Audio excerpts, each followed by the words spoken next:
Good morning, dear all students. In this video, we are going to study about pronoun.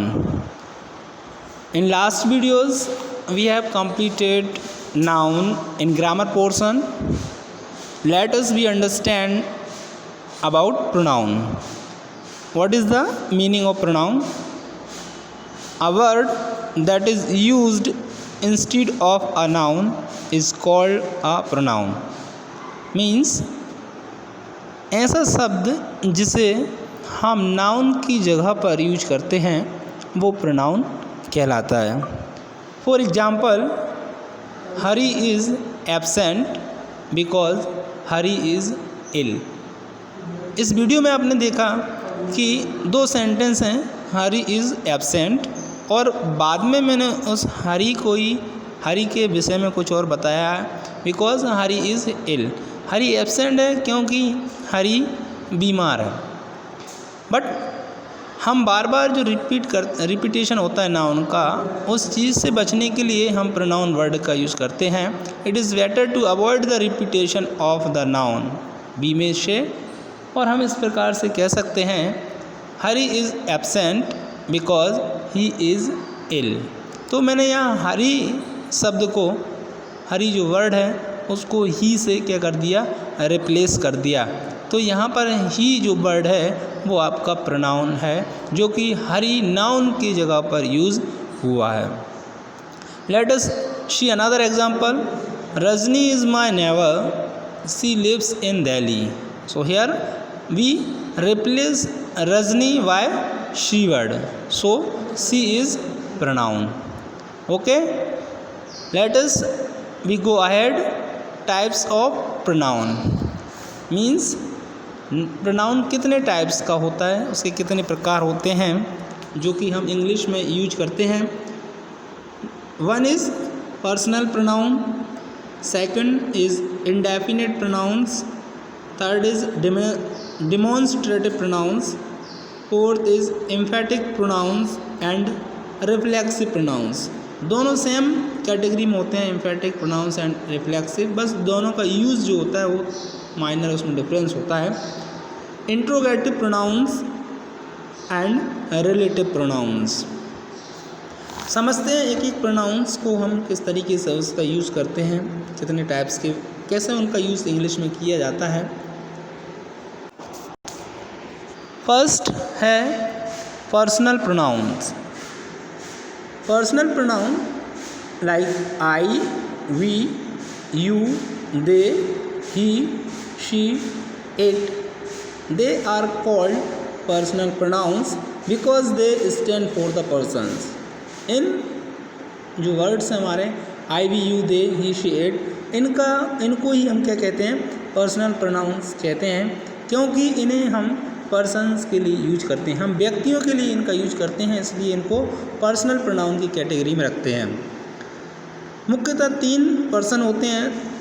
First person, the person speaking, वो person जो बात करता है, एक तो वो होता है द पर्सन स्पोकन टू, एक वो होता है जिससे बात की जाती है, and third is the person spoken of, third person वो होता है जिसके विषय में हम बात करते हैं। Forms of the personal pronounce, तो पर्सनल प्रोनाउन के कितने फॉर्म्स होते हैं, किस तरीके से हम पर्सनल प्रोनाउन का यूज करते हैं इन आवर सेंटेंस। तो there are three forms of the personal pronouns. First is nominative और सब्जेक्टिव, नॉमिनेटिव भी कह सकते हैं हम उसको और सब्जेक्टिव भी कह सकते हैं। दूसरा उसका केस होता है ऑब्जेक्टिव, और तीसरा जो फॉर्म होता है उसका वो पजेसिव होता है। देखिए, सब्जेक्ट में आप जैसे आई और वी यूज करते हैं। For example, I am a Mohan, okay, I want to go Delhi, तो मैंने आई वर्ड का यूज़ एज ए सब्जेक्ट के तौर पर किया है सेंटेंस में। We are going to market, we are worshipping, okay. तो वी जो वर्ड है वो हमने किस में यूज़ किया है, एज ए सब्जेक्ट में। इन आई और वी दोनों को ही हम फर्स्ट पर्सन मानते हैं, ये हमेशा फर्स्ट पर्सन होते हैं जो कि बात करते हैं। इनका ऑब्जेक्टिव केस क्या होता है, आई का मी एंड वी का अश। जिन्हें हम ऑब्जेक्टिव केस में यूज करते हैं। अगर हम सेंटेंस में as a personal object use करना चाहते हैं तो वहाँ पर हम ये ऑब्जेक्टिव फॉर्म इसका यूज करते हैं। इसी के अंतर्गत इसका पजेसिव केस होता है। तो पजेसिव केस सेम होते हैं, थोड़ा सा इनमें डिफरेंस होता है। पजेसिव प्रोनाउन भी होते हैं और पजेसिव एडजेक्टिव होते हैं। तो यहाँ पर आपको जो डाउट है वो यहाँ पर क्लियर हो जाएगा। तो आपको प्रोनाउन पढ़ना है यहाँ पर कि आई का जो पजेसिव केस होता है वो माइन होता है, ना कि माय। माय वर्ड जो है वो आपका पजेसिव एडजेक्टिव होता है और एडजेक्टिव के साथ में कोई ना कोई नाउन कंपलसरी चलता है, यानी नाउन उसको फॉलो करता है एडजेक्टिव के लिए, जबकि प्रोनाउन के साथ ऐसा नहीं होता है। वी का जो प्रोनाउन है जैसे प्रोनाउन वो है आवर्स, एस लगता है, और एडजेक्टिव में ओनली आवर। तो यहाँ पर देखिए केवल एस लगाकर आप उसको प्रोनाउंस बनाते हैं। इनके अलग अलग यूजेस किस तरीके से होंगे वो हम आगे देखेंगे। सेकंड पर्सन होता है यू। यू का यू ऑब्जेक्टिव फॉर्म होता है। Yours possessive pronoun, yours possessive pronoun हुआ आपका, और योर जो कि विदाउट एस रहता है वहाँ पर हम उसको पजेसिव एडजेक्टिव कहते हैं। इसी प्रकार ही, शी, इट, दे जी हमारे थर्ड पर्सन होते हैं। इनका ऑब्जेक्टिव केस होता है him, her, it, them. Possessive के अंतर्गत ही का पजेसिव होता है हिज, और एडजेक्टिव भी उसका सेम होता है हिज। शी का हर, पजेसिव प्रोनाउन हर्स, एस लगा देंगे, और एडजेक्टिव अकेला हर विदाउट एस। सेम इट का ऑब्जेक्टिव इट ही रहता है, पजेसिव प्रोनाउन इट्स और इट्स दोनों के सेम, पजेसिव प्रोनाउन और पजेसिव एडजेक्टिव सेम रहता है, इट्स इट्स। दे का देम ऑब्जेक्टिव केस होता है, देयर्स पजेसिव प्रोनाउन होता है, एंड देयर पजेसिव एडजेक्टिव होता है। तो देखिए जिसमें लास्ट में एस हमको प्लस करना होता है तो हमारा पजेसिव प्रोनाउन बन जाता है मोस्टली केसेस में, और जिसमें एस नहीं लगा होता है जो विदाउट एस होता है वो हमारा पजेसिव एडजेक्टिव कहलाता है। एडजेक्टिव हमेशा एक नाउन को क्या करता है, फॉलो करता है। आगे देखते हैं, देखिए एग्जाम्पल दिया हुआ है, he is my best friend. तो he is a subjective case. They are new student, so they is also subjective case. She is a clerk, she is also a subjective case, और nominative कह सकते हैं अपन उसको। इसके बाद है हमारा she did not call them. तो यहाँ शी जो वर्ड है वो आपका सब्जेक्टिव यूज़ हुआ है, और देम जो वर्ड है वो आपका ऑब्जेक्टिव केस यहाँ पर यूज़ हुआ है, जो कि दे का ऑब्जेक्टिव केस होता है। This is my book. तो माई आपका जो है वो पजेसिव एडजेक्टिव है जो किसको फॉलो कर रहा है, बुक मीन्स कोई noun. So this is my book. इसी सेंटेंस को मैं अलग प्रकार से बोल सकता हूँ, लिख सकता हूँ, जैसे कि दिस बुक इज़ माइन। तो माइन वर्ड जो है वो आपका पजेसिव प्रोनाउन है, इसका आप ध्यान रखेंगे।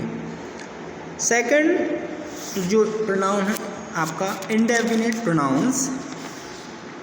इंडेफिनिट प्रोनाउंस में क्या होता है, देखिए ही शीट जो अपन कहते हैं पर्सन के यूज करते हैं और वो डेफिनेट होते हैं, मतलब हम जैसे कि राम वर्ड यूज़ कर रहे हैं, सीता यूज़ कर रहे हैं, तो उसकी जगह अपन ही और शी वर्ड यूज़ कर सकते हैं, तो वहाँ वो कहीं ना कहीं डेफिनेट होता है। इनडेफिनेट प्रोनाउंस मतलब जिसके विषय में हम निश्चित तौर पर नहीं कह सकते, इसलिए अपन वहाँ पर क्या कहते हैं, इनडेफिनेट प्रोनाउंस हमको कहते हैं। For example some, someone, somebody, anyone, anybody, everyone, everybody, none, one, nobody, etcetera और कॉल्ड इंडेफिनिट प्रोनाउंस। तो इनको हम जो वर्ड हैं इनको क्या कहते हैं, इंडेफिनिट प्रोनाउंस कहते हैं। मीन्स हम निश्चित तौर पर नहीं कह सकते। For example someone knock the door, someone knock the door, तो मुझे पता नहीं कि दरवाज़ा किसने नॉक किया है, इसलिए वहाँ पर हम क्या यूज़ कर रहे हैं, समवन। इसलिए इनको कहा जाता है इंडेफिनिट प्रोनाउंस, मीन्स अनिश्चित सर्वनाम जिनको अपन हिंदी में कहते हैं।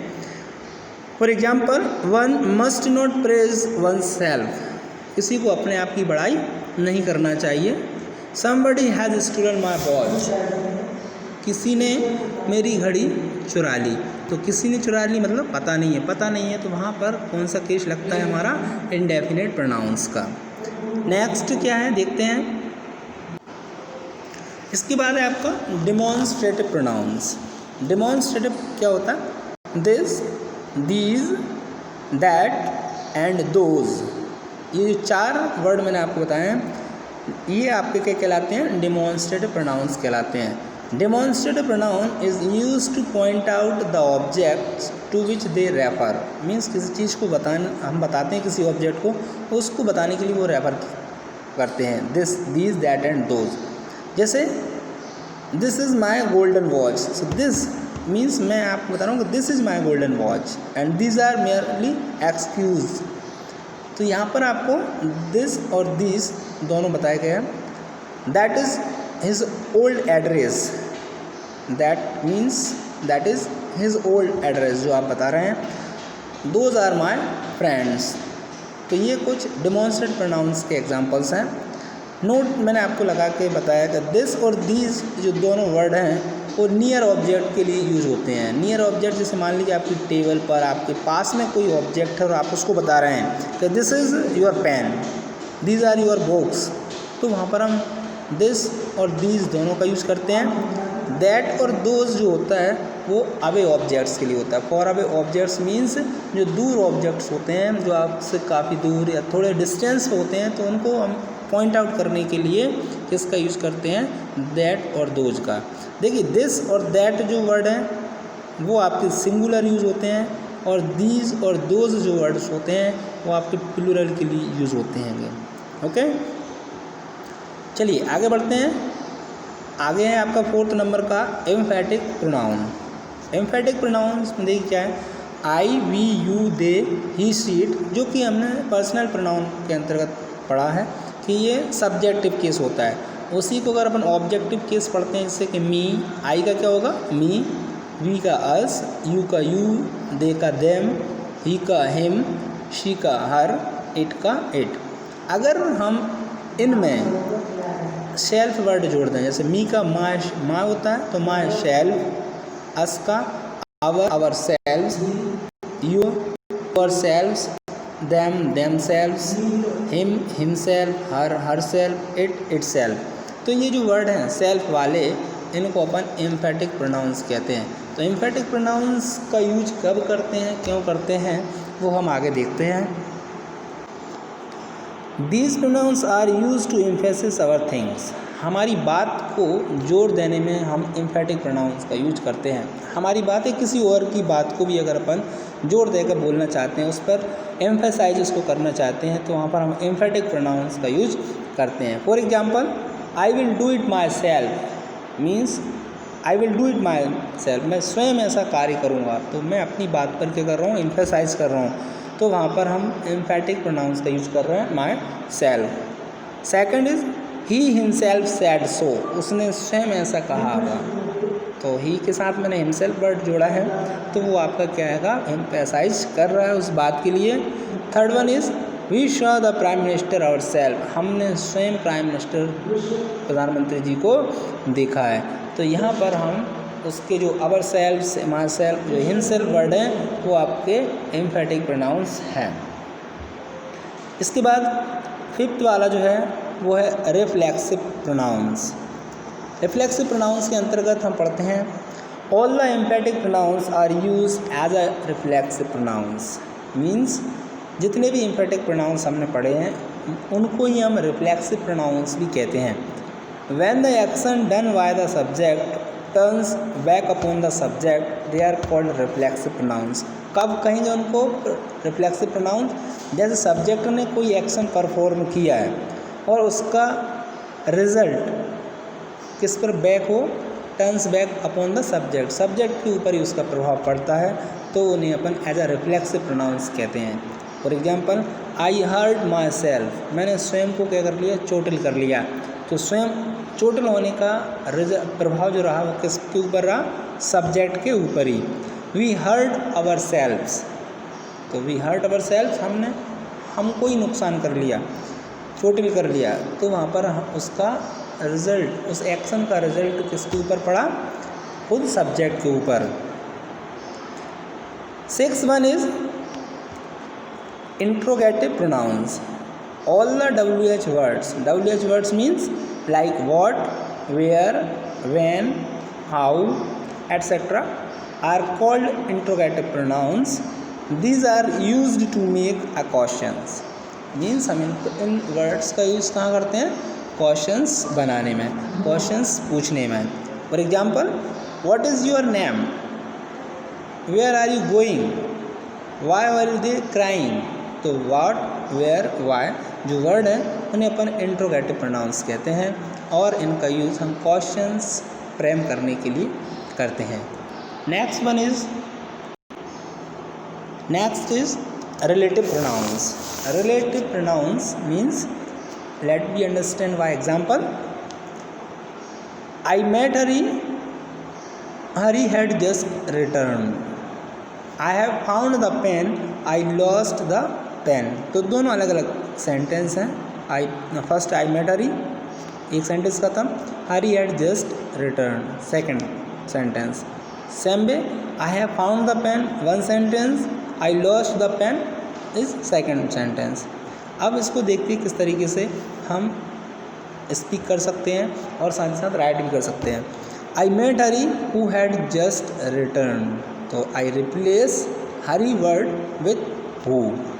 And I have found the pen which I lost. तो पेन को मैंने विच वर्ड से क्या कर दिया? रिप्लेस कर दिया. तो यहाँ विच और जो हु वर्ड हैं वो आपके as a relative pronouns. Relative को अपन मीन्स वर्ड्स को जोड़ता भी है, साथ ही साथ उस सेंटेंस को जोड़ने का कार्य करता है और उस नाउन वर्ड को क्या करता है? रिप्लेस भी करता है. इसलिए उसे अपन क्या कहते हैं? रिलेटिव प्रोनाउंस कहते हैं. इस केसेस में रिलेटिव प्रोनाउंस और भी ज़्यादा अच्छे से क्लियर होता है जब अपन क्लॉजेस का अध्ययन करते हैं. क्लॉज जो होती है, प्रिंसिपल क्लॉज, सबऑर्डिनेट क्लॉज, तो वहाँ पर जाकर आपको ये क्लियर होता है. In this example, who is use instead of the noun Hari and which is used instead of the noun pen. It therefore does the work of a pronoun. तो यहाँ पर जो क्या कार्य कर रहा है? प्रोनाउन का कार्य करता है. I hope student you got understand these pronouns very well. If you have any doubt, please message on the WhatsApp group or personal message you can do. Okay. Thank you to all.